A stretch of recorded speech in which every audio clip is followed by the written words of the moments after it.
Anytime you find a society that is focused on self, me, myself, and I, and when you expand it a bit, it will now be me, myself, I, my friends, and my family. Everybody is trying to achieve success on their own. First of all, it is not bad to try to be successful. It is not bad to try to live a good life. But when you have everybody focused on what they can get, they know that it's a dysfunctional society. But they want to work so hard so that the dysfunction does not apply to them. Insecurity is a major problem. And some of us will recall several years ago, the only thing you had to do to protect yourself from criminality is to build a house and erect a high fence.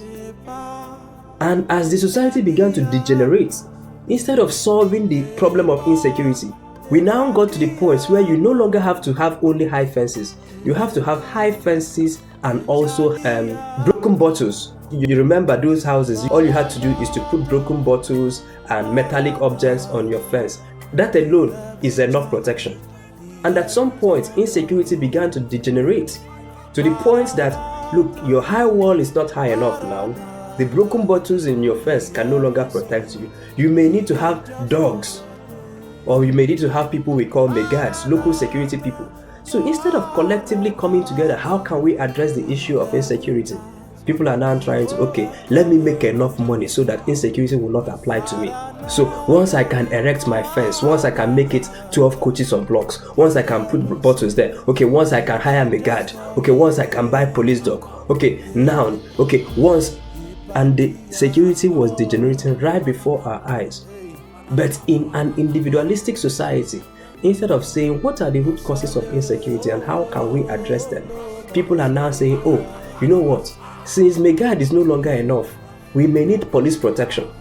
And instead of working together so that everybody will have police protection, guess what our elites will do? Let me work so hard, and even people who are not in the elite, to make money so that I can have 3 mopoles, 3 mobile policemen guarding my house. And so nobody wants to solve the issue of insecurity. They just want to solve it for themselves. That's why they want to have high walls. But when the high walls is no longer protecting them, they put broken bottles. When it's no longer enough, they put electric wire guards. When it's no longer enough, okay, they will now need megad and dogs. If it's not enough, they will now need police. And there was a time in Nigeria, if you had 3 or 4 policemen, you are safe. But today, 6 or 7 policemen is no longer enough to keep people safe. And you have to tuck yourself inside a bulletproof vehicle. And we're telling our politicians and we're telling our elites, there are problems you cannot solve at the individual level. You can't. These problems must be solved at a collective level. And so you trying to make enough money, like insecurity is happening now. Now, do you know what our people are doing now? Let me make enough money to buy bulletproof. That's where your politicians are going. That's where almost all the governors in Nigeria today all have bulletproof vehicles. In 1999, no governor had a bulletproof vehicle because you didn't need it. But it's not just governors now that have bulletproof vehicles. The speakers of the State House of Assembly are angling for their bulletproof vehicles. The deputy governor is angling for bulletproof vehicles. The wife of the governor is angling for bulletproof. This is at the government side alone. Then come to people who are not in government. Come to your business elites. Everybody that makes 1,000, 1 million, 2 million, 3 million is now trying to go and acquire police protection. But now they are learning that police protection can no longer be enough. That you need bulletproof. And we are telling people, look, what you are doing is to try to solve for yourself a problem that you cannot solve for yourself.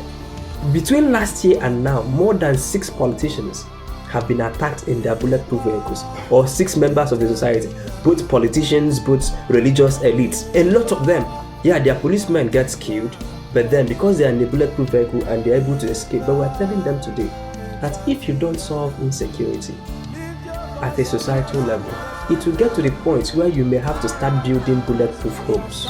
Because if they attack you on the road, they can't get you. They will come to the house. And so make sure that your houses are bulletproof. Make sure that your houses are bomb-proof. Make sure that your houses are fireproof, because they will acquire all these technologies. And also make sure that your bulletproof vehicle now has the capacity to disappear.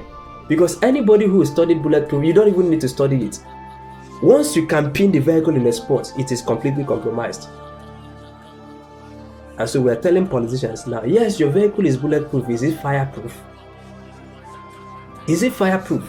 And we're telling politicians, your bulletproof vehicle can be breached. And so these are problems that must be solved at the collective level. You can't solve it at an individual level.